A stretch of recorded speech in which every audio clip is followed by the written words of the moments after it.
پورے کربلا میں، پورے کربلا کے واقعے میں کسی جگہ بھی امام حسن اور امام حسین نے کسی ایک مقام پہ بھی یزیدیوں سے کوئی مطالبہ نہیں کیا، کوئی بات نہیں منوائی، کہا جو تمہاری مرضی. ایک بات صرف کی، ایک گزارش، توجہ ہے میری بات پر، ایک بات صرف کی، ایک مطالبہ رکھا. جب 9 محرم کو عمر بن سعد نے، شمر نے، ان سب نے کہا نا کہ حسین یا اب بات ختم ہو گئی، یا بیعت کرو یا جنگ کرو، تو امام حسین نے فرمایا مجھے ایک رات کی مہلت دو. علی کے بیٹے مہلت مانگ سکتے ہیں؟ بولے نا یار، مہلت مانگتے تھے وہ، کیا ضرورت تھی؟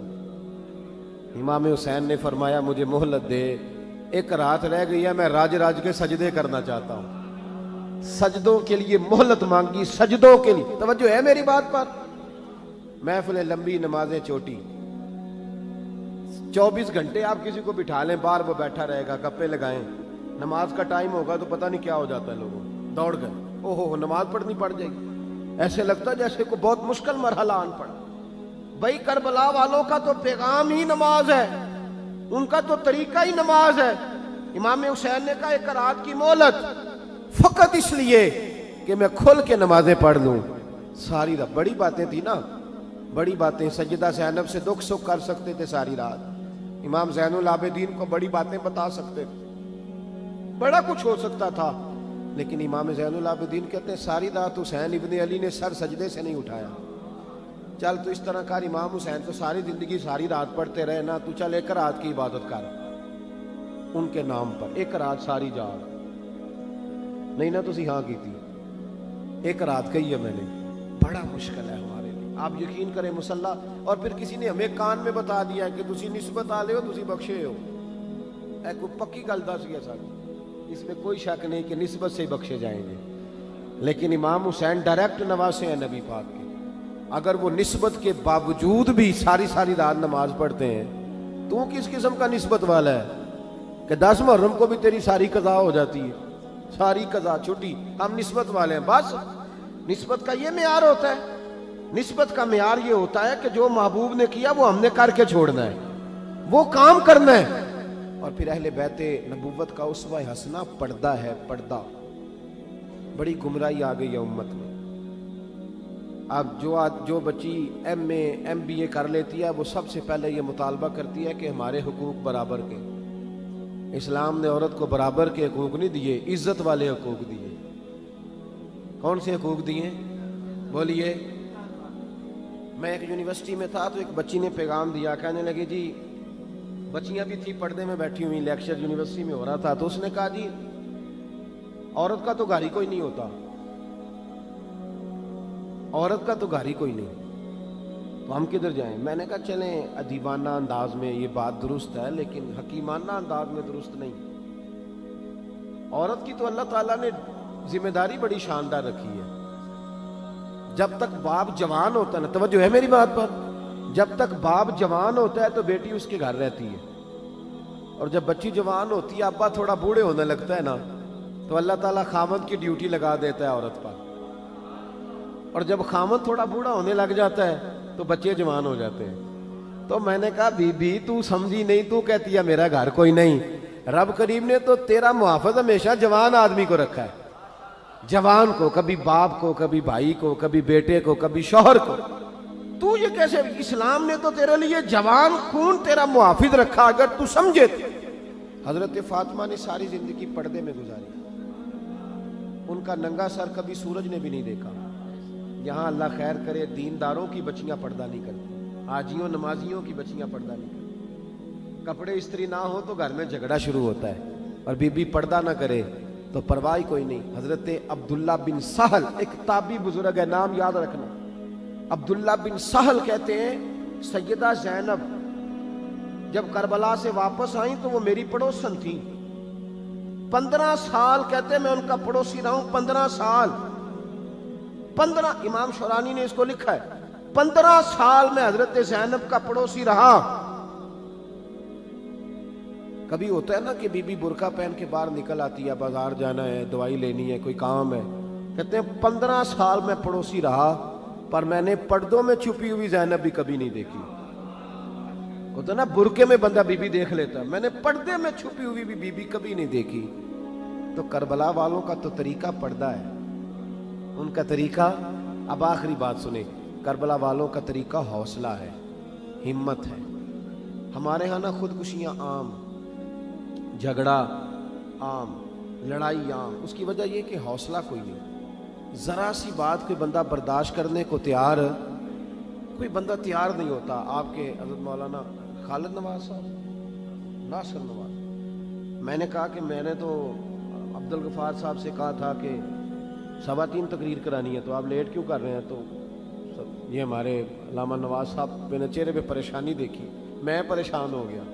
میں کہ دوستوں جلسہ کرانے والا بندہ بھی تو بڑا الجھیا ہوتا ہے نا. میں بڑی دیر سوچتا رہا ہوں کہ میں بندہ پریشان کر دیا ہے، حالانکہ ہونا نہیں چاہیے. اب ہوتا کیا ہے کہ جلدی گھبرا جاتے ہیں، جلدی گھبرا جاتے ہیں. بڑی میں نے دیکھا ہے محفل کرانے والا بڑی آزمائش میں آیا ہوتا ہے، وہ کدھر جائے، جو آ رہا ہے وہ کہتا ہے میں نے زیادہ جلدی کرو. اس گھبراہٹ نے نا، میں نے دیکھا ہے مذہبی اسٹیج پر کھینچا تانی جاری ہوتی ہے. مذہبی اسٹیج پر جہاں بڑا حوصلہ ہونا چاہیے، صبر ہونا چاہیے، وہاں بھی نا بس گھور رہے ہوتے ہیں لوگ ایک دوسرے کو.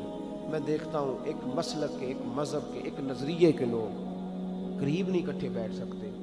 وہ جو طبیعتوں کے اندر گھٹن آیا ہے، حوصلہ نہیں رہا، توانائی نہیں رہی، اس نے دوریاں پیدا کر دی، مسائل بنا دی، مشکلات کھڑی کر دی.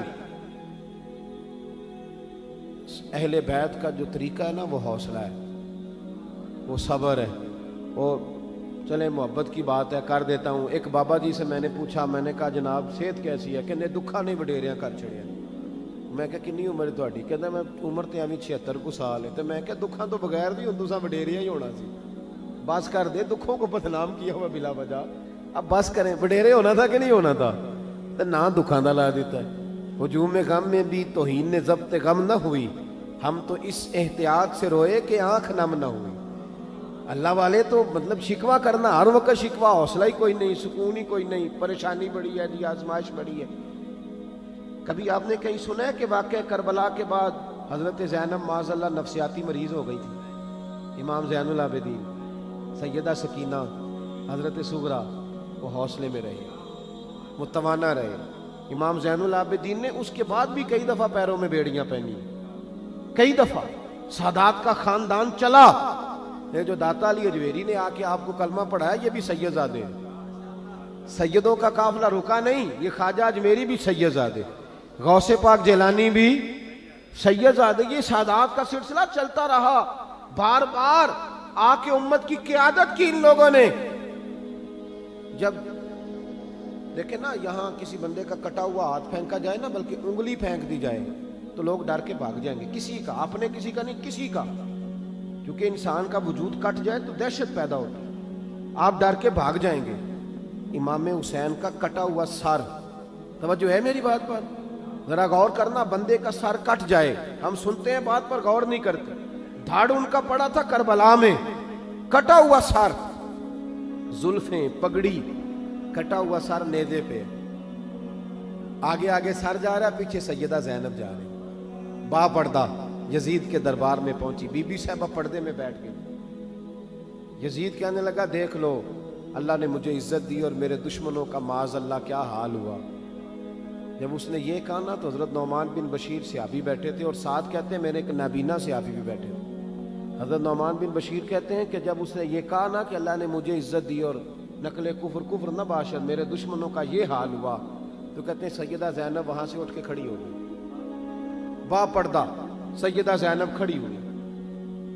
اور فرماتے ہیں اس طرح نہیں کھڑی ہوئی کہ بیویاں روتی ہیں تو کہتی ہیں ہائے یہ ہو، اس طرح نہیں، حوصلہ، ہمت. اور جس طرح کوئی سیاںا خطیب خطبہ پڑھتا ہے، اس طرح سیدہ نے خطبہ پڑھا. پہلے اللہ کی حمد کی، پھر نبی پاک پہ درود پڑھا، اور پھر قرآن پاک کی آیت پڑھی وَتُعِزُّ مَن تَشَاءُ وَتُذِلُّ مَن تَشَاءُ. یہ آیت پڑھی. کہتے ہیں سیدہ کی آواز میں وہ روب تھا، وہ گرج تھی، وہ وقار تھا، وہ اطمینان تھا کہ وہ نابینا سے ابھی میرا گھٹنا ہلا کے کہنے لگے نعمان، علی آ گئے ہیں دربار میں، علی آ گئے ہیں. جبریل امی بول رہے ہوں جیسے، حکمت کے گوہر رول رہے ہوں جیسے. دربار دمشق میں بی بی زینب کا خطاب، منبر پہ علی بول رہے ہوں جیسے. کہا یہ تو حضرت علی کی بات. علی آ گئے کیا؟ علی آ گئے؟ سیدہ زینب فرمانے لگی یزید تیری حکومت ہے تو تو کہتا ہے کہ اللہ نے تجھے عزت دی, ذرا وقت بدلنے دے, ذکر تیرا بھی ہوگا پر تجھ پر لوگ لعنت برسائیں گے, اور جب میرے حسین کا ذکر ہوگا تو خطیب جمعے کے خطبے میں ذکر کیا کریں گے, خطبوں میں میرے نام. بھائی حوصلہ پیدا کرے زندگی میں. ہمارے اندر حوصلہ نہیں رہا, حوصلہ نہیں, توانائی نہیں, ذرا ذرا سی بات پہ ہم بگڑتے ہیں, ناراض ہوتے ہیں. اپنی طبیعتوں کو اکٹھا کریں. پہلا سبق یہ عرض کیا ہے کہ اہل بیت سے پیار کریں, بحث چھوڑ دیں. صحابہ سے پیار کریں اور بحث, نبی پاک کا میلاد منائیں اور بحث کرنی چھوڑ دیں. اور دوسری بات یہ کہ اہل بیت کا طریقہ فقر و فاقہ ہے, ان کا طریقہ سخاوت ہے, ان کا طریقہ پردہ ہے, ان کا طریقہ عبادت ہے, ان کا طریقہ حوصلہ ہے. حوصلہ مند زندگی گزاریں, توانائی والی زندگی گزاریں. دعا کرتا ہوں اللہ کے حضور جو میں کہہ سکا مالک اسے قبول فرمائے. دوران گفتگو جہاں بھول گئے اللہ ہم سے درگزر فرمائے. آخر